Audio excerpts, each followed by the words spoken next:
Hey there, welcome to the Jeff and Heidi Show, where you're going to have the opportunity to listen to and learn from everyday entrepreneurs. Hi, this is Heidi Anderson from ECI Secure Pay and my co-host Jeff Heggie of Jeff Heggie Coaching. And we're really excited today to introduce you to Wendi Caplan-Carroll. And I met Wendi a couple months ago on LinkedIn, and we had a conversation like this and just had so much fun. I just thought she'd be a fabulous guest on the show. And Wendi kind of got her, not her start, but one of her claims to fame is she kind of helped put Constant Contact on the map. And from that, she is just a marketing expert. And so I look forward to hearing more from her.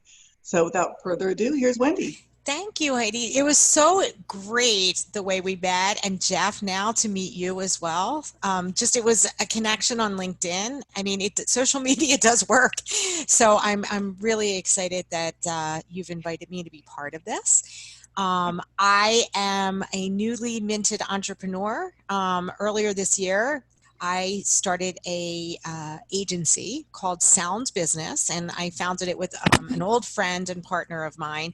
And I am just so passionate about small business and about helping brands connect to small business that is really our sole purpose, is what we call B2 SMB marketing. So I'm a full-on believer in the power of local and in referral and endorsement. So what we try to do is help our clients get really local and connect to other influencers and other organizations that are going to get people talking about products and services and educating them on that.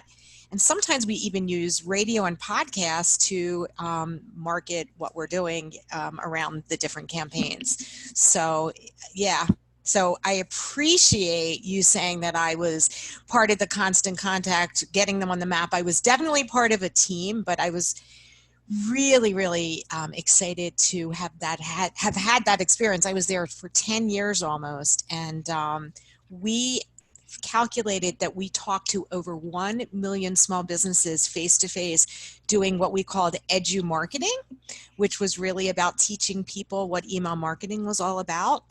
And then the goal was, once they knew what email marketing was about, at that point, they would remember Constant Contact as the brand that helped them become educated on that. And that would make that small business owner even more comfortable in using Constant Contact. So that was sort of our strategy, or what I call the secret sauce. So I try to always take that secret sauce and apply it to a bunch of the programs that I'm working on right now.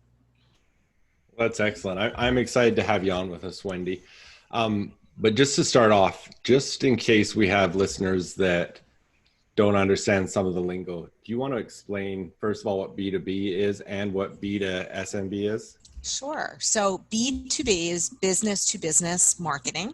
So it's a business who is trying to do business with a business, versus B2C, which is with a consumer. So you'll find like a retail store is generally B2C, right? Because they're trying to get to the consumer, not the business decision maker. B2SMB is that business, that brand that is trying to market to small business owners.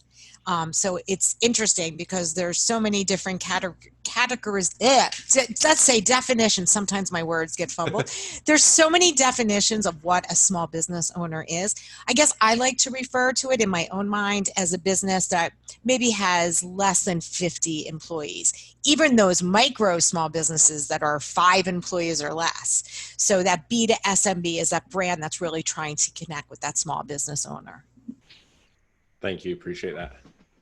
Say you're local, I don't mean just like local where you are in New Jersey. I mean, it just wherever the client happens to be. You can, like here in Phoenix, we want to connect with small businesses here. You can help us here in Phoenix.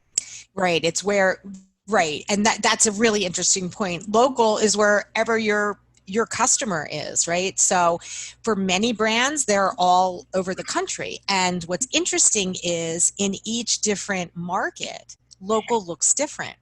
And especially in this interesting world that we're living in, at the time of this recording, we're still in the middle of our COVID pandemic, and different markets are in different phases of openings and of closings, and how that's affecting small business is really, really interesting. And brands definitely need to be aware. So if they are doing sort of a, let's say, a national branding campaign, they have to really take advantage of the fact that someone in New Jersey with a small business might be operating a little bit different than someone in Austin, Texas, where, you know, the protocols are different. So how, as a brand, am I able to meet that small business owner where they are? So Exactly. it's interesting. It's a really interesting time in our marketing life, for sure. So I guess that's one of the things I'd like to hear more about is with your experience from whether it's Constant Contact or, I mean, we can go in any direction you want. You've got a vast array of different experiences we could talk about, but how has all of this changed for you in what you do with your position, but also with your customers since COVID has come into play?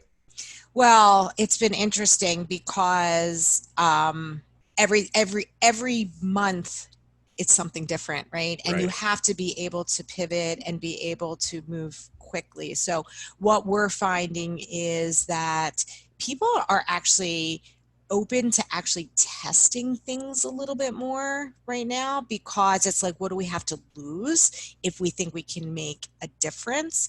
I'm working with I can't say the name right now, but I'm working with a very large brand right now who are launching a new product offering to small businesses across the country.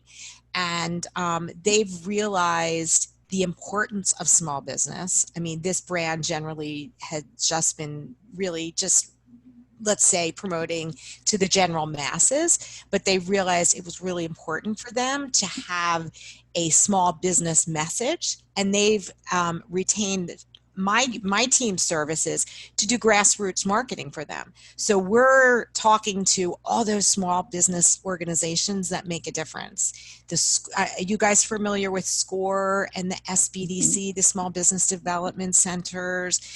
We're talking to different associations. We're talking to business improvement districts. So the idea is, let's get those messages, let's get messages out locally through these member organizations and really get down on the streets to try to help businesses. So it's really exciting. It's a new initiative for this brand, and I'm really excited to be part of it. I'm sorry I can't say who it is yet. So with the background in Constant Contact, that's mostly email marketing, right? Do you recommend email marketing for brands to reach small businesses? Yeah, I mean, yes, and I also recommend to small businesses that they should be using email marketing. So it's kind of I think email marketing is still one of the most powerful tools. I know personally, I've been taking social media breaks. So if you're a brand that's trying to reach people, you know, on Facebook or, you know, Twitter, for me personally, you're not going to find me there right now because I'm taking a little break. But email marketing, I'm checking my email all the time. So I definitely believe email marketing is stronger than ever, and it's a great way to get up close and personal. And for both the larger brand trying to communicate to the small business and to small businesses trying to talk to their customers, 100% should be part of your marketing toolkit. I'm definitely an advocate of email marketing and drip campaigns and everything. They're definitely one of the most powerful tools I think you can use. But I would like to hear from your side of it, your opinion, being with your experience with Constant Contact to where we are now. What have you seen? And I guess from the point of view of a small business owner that's saying, okay, email marketing sounds like it's something I should be doing. What's happened to open rates and, you know, the change in environment with spam laws and stuff? What does a small business owner that has never been involved in email marketing need to understand? Yeah, I mean, so as far as open rates, I definitely, and I will say that I'm not in it every day. So meaning I'm not teaching email marketing every day like I used to. But from what I have read, open rates had have gone down a little bit, but an open rate is an open rate. What you really want is the calls to action. So it's the click-throughs. So it's where you're directing them. It's, hey, pick up the phone, please, and call me now. Those call to actions, if they are strong, they haven't changed. They are still working. So you always, as somebody that's new to email marketing, you always want to have a call to action. Again, it could be as simple as click here to download this white paper, or click here to go to our website. You need some way to show that you're to be able to measure, number one, your campaign, as well as give them an action to take, a hold of. So that's like number one for sure.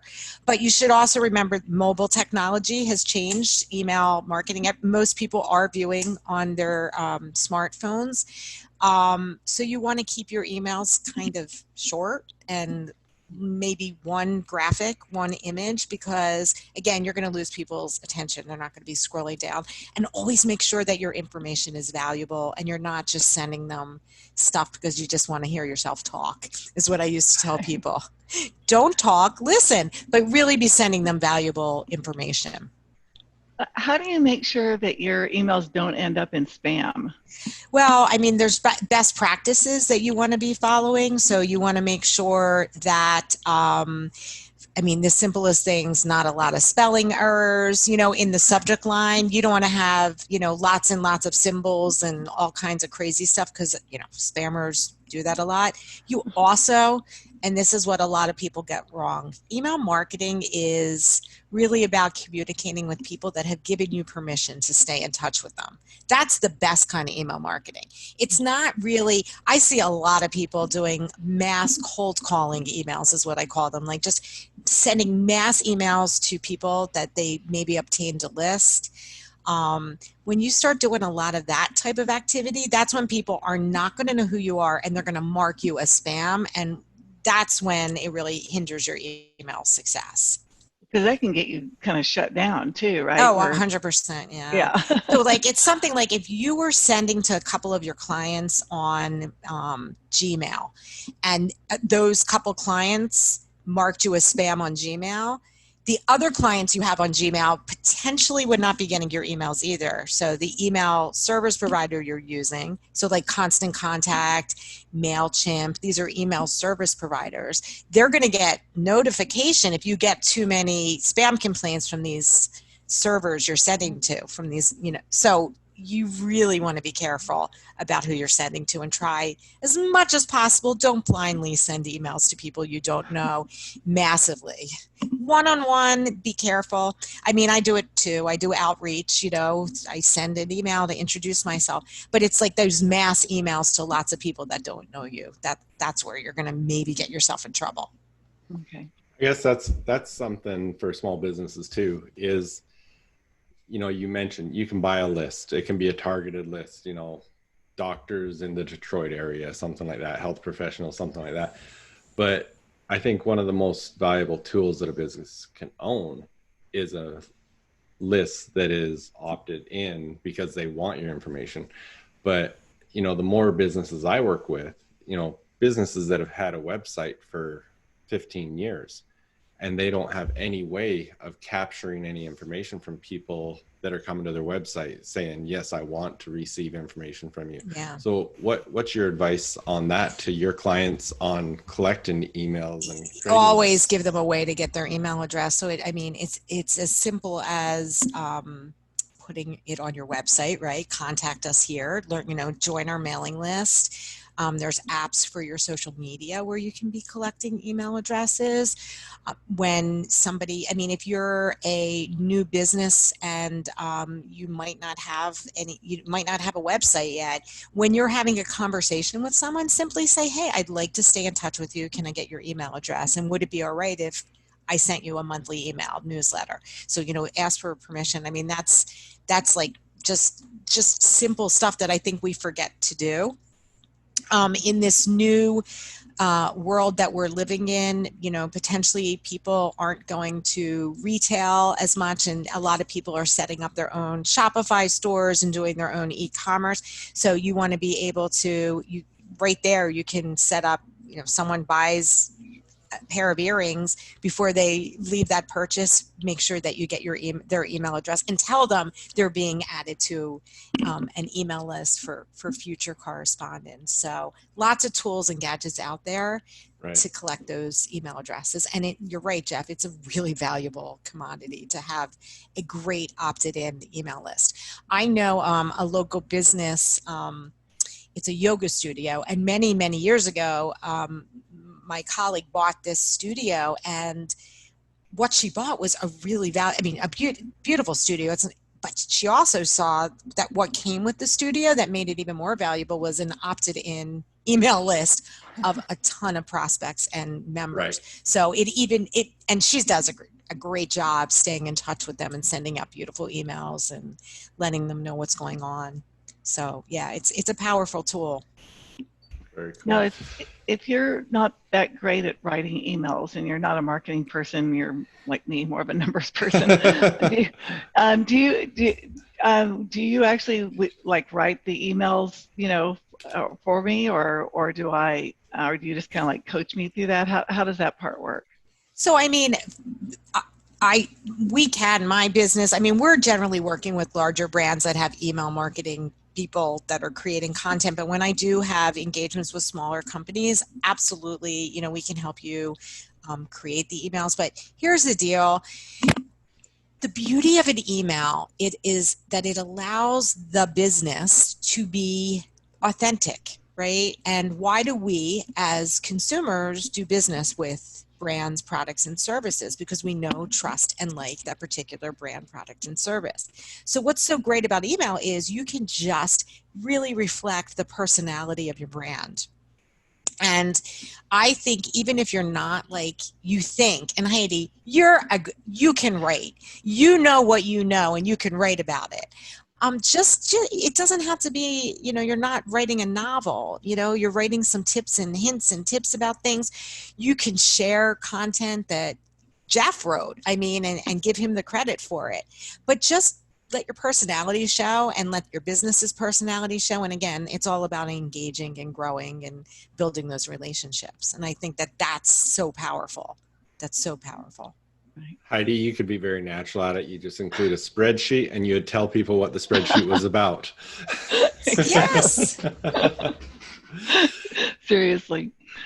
All right. Wendi, one of the things that I'm interested in hearing about, you work with a lot of bigger brands. The one you're talking about right now, that you've got us all curious about now, is obviously sounds like a national brand.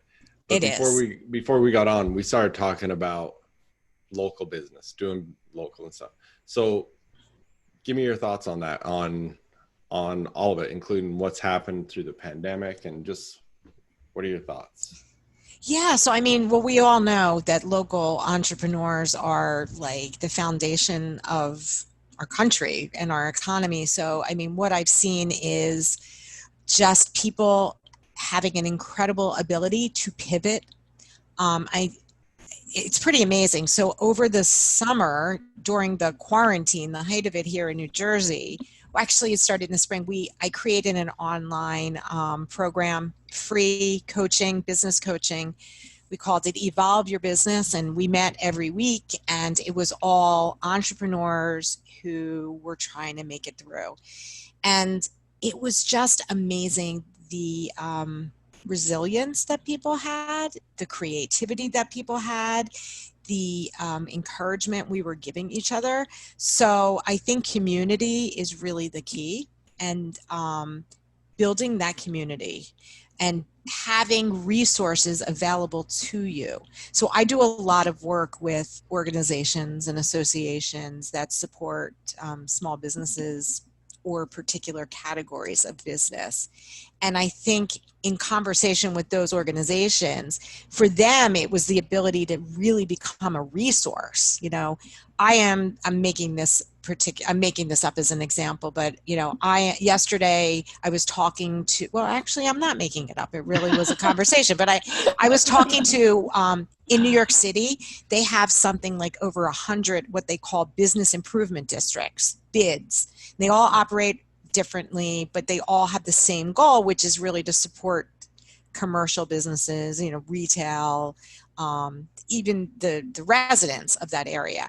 But in talking to this particular bid, the chair was the executive director. He had only been in the position like a few weeks before COVID hit. And he said it has amazed him about how he really has become this resource for information, for education, for collaboration. And I think small business owners need to take advantage. There's a lot of resources out there.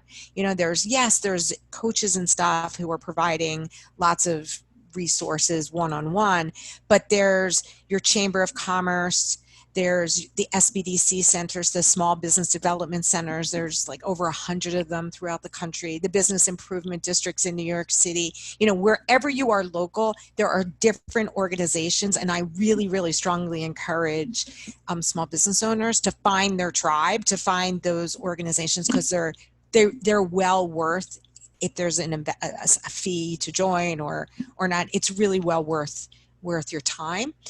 And for larger brands who are trying to market to small businesses, being able to create a program with these organizations it's really helping not only the small business organization, but it's really helping that small business owner that they're serving.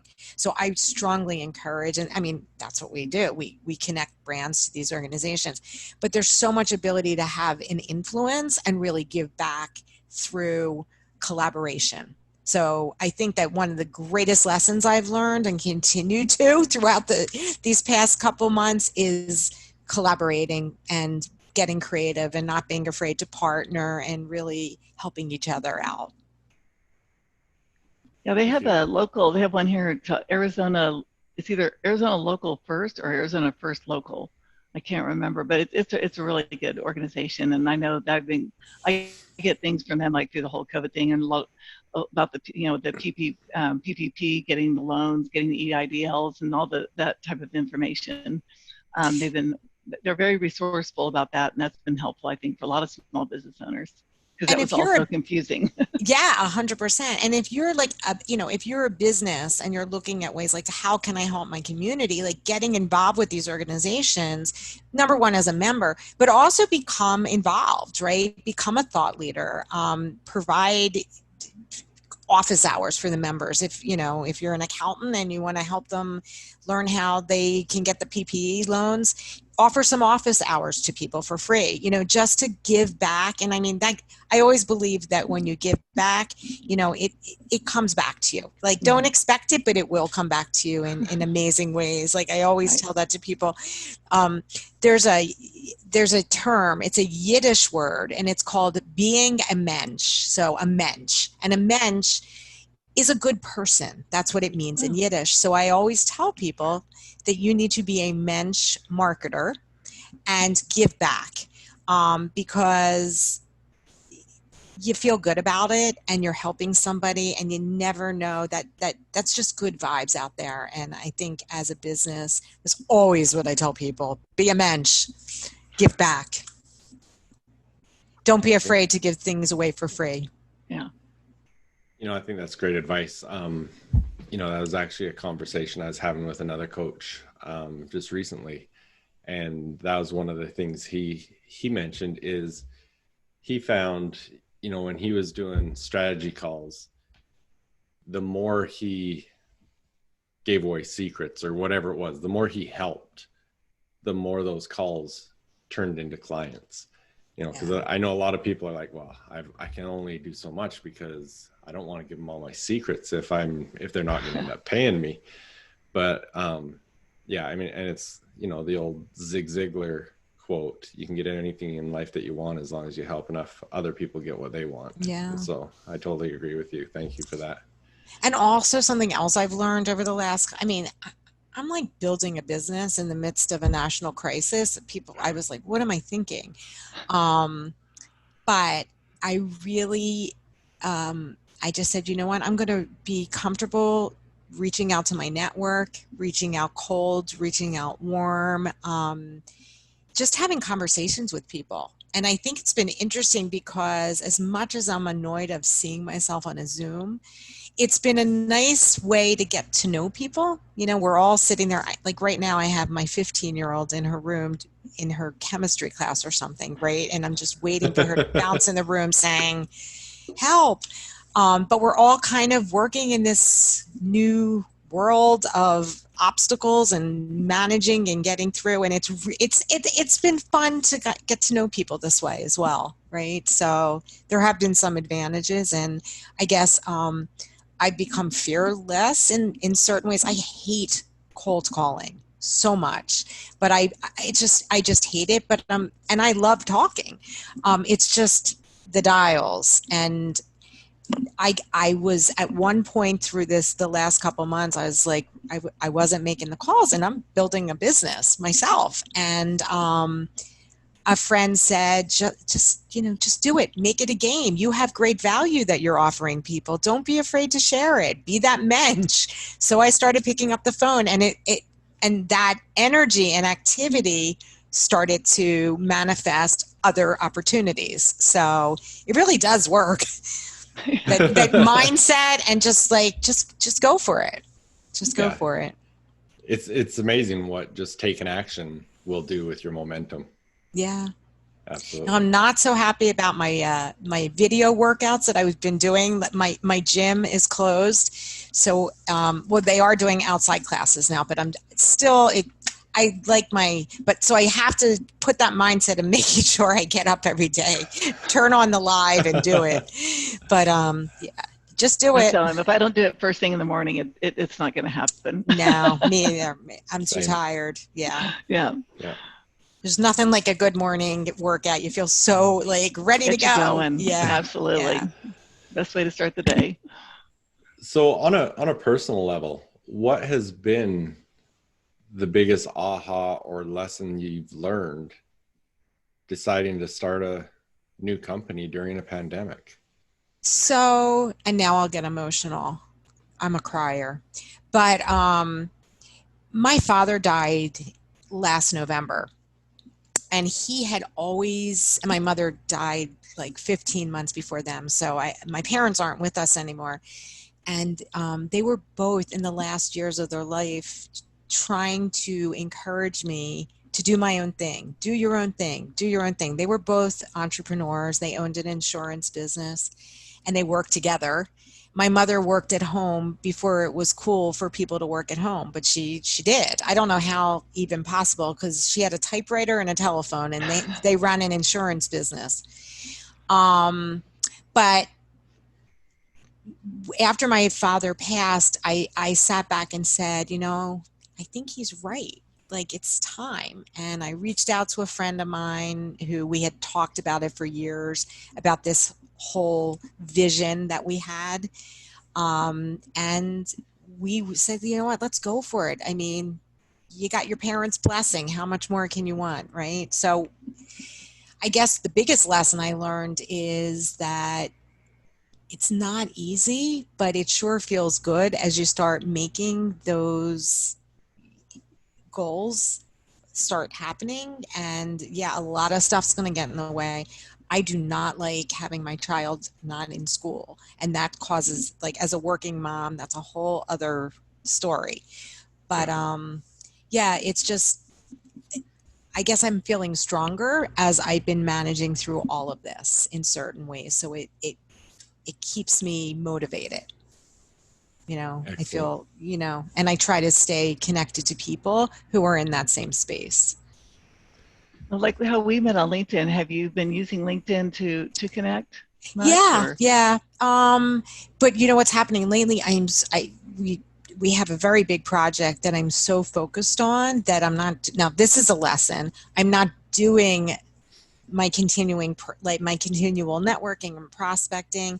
So this is what's going to happen. My project's going to be done, and then I'm going to say, what am I working on now? So that is a lesson I'm going to that I'm learning right now, how to manage And as an entrepreneur, we all know you get caught in you want to be doing the strategy and the business development, and then suddenly you're doing the operations, and so I'm learning to manage around that. Yes, yes. But we have a great team of folks that are working with us, and so putting the right talent in the places as well has been fun, and giving people opportunities during this time when people are looking for opportunities. That's been really gratifying as well. So as a brand new company, how did you land a national brand? My father and mother. Just, you know what? The lesson I learned, a woman named Kara, who was in my Evolve Your Business group this summer, said to me, Wendi, I used to see you speak, and you used to speak about women in sales and remembering the value that you offer and not being afraid to offer that value. And that got stuck in my head. And I just said, you know what? I know I offer something very unique. So I focused on who did I know in the spaces I wanted to be, which were the larger brands. And I connected with somebody who connected me, and they knew what I brought to the table. So it was very effortless to be able to have the conversation because I was just sharing value. And so I think the confidence and no joke, it was on my father's birthday that I found out that they wanted to engage with us. So I really do think my dad is helping me through this. Excellent. All right. We are getting to the end of our time. We haven't gone this direction, but it's one thing I always love to ask, just from entrepreneurs and stuff. Oh, it's not that scary. I'd like to hear your take on personal development, your thoughts on it. And do you have any books, a specific book that has really made an impact on your life? Oh, wow. So I am a full believer in personal development. I'm a certified coach, and I've been through lots of coaching myself. I've done through this COVID crisis, I've been a coach to people, but I've also, I put myself into a mastermind of women entrepreneurs who were being coached by a phenomenal coach named Patty Lennon. And every day you're learning something new about yourself. And that knowledge just enlightens your personal life as well as your professional life and, your relationships. So do personal development. Don't be afraid. It could get ugly at times. There's things that you don't want to know about yourself that are true. And sometimes you gotta, but when it gets a little ugly, it's a good thing because that's when change happens.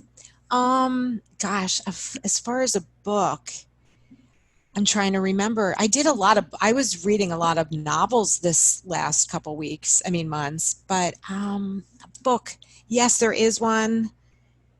And it's going to, The Power of Now, which which is sitting right near me, but I actually keep it near me because I find when I can stay in the moment, I'm more successful. And I'm more fulfilled. So I have to remind myself. And that book took me a really long time to get through. And I've reread it a couple times and I listened to it. But that has been a profound shift in just how I think and how I approach life. Is that Eckhart Tolle? It sure is. Yeah, I read that a long time ago. Probably need to revisit it. Yeah. That was actually, I can't remember who it was. One of our recent guests has named the same book. Yeah. It's a good time to be rereading it now because I think there's so many distractions in the world. We can get, a little caught up in the negative. So it really does help you focus on just the moment of right now. Well, especially because so many people are really so fearful through all of this. And it really, I think it helps a lot with that is going, it's like quit projecting into the future or, regretting the past or whatever. It's right this moment is at this very, very, very moment. That's it. Yeah. Even though everything's spinning out of your control, you can control this moment. Right. Well, thank you. what we really need to do is allow our listeners to know how to be in touch with you. That would be awesome. Share that with us. So my email address is Wendi, Wendi. You have to have an I at the end, at sound-biz.com, or you can go to our website at sound-biz.com. We're rebuilding the website a bit. It was, it's not a fancy site, but it's a great way to connect. That's another lesson. Don't always go for bells and whistles when you're just beginning. Just go for the, just go basic, and then as you evolve, you can create, you can, grow that website into it. Spend more money, let's say. But yeah, and I do have a newsletter, so you can sign up for the newsletter. We talk about how brands and people can be connecting to small business owners. Awesome. Well, thank you. It's been a pleasure talking with you and getting to know you, and I appreciate it. My pleasure. Thank you. No, thank you, Wendi. I'm so glad. Thank you, Heidi. I'm so glad we connected. Yep. Jeff, it was nice meeting you. You as well. Thanks. Bye-bye. Bye-bye.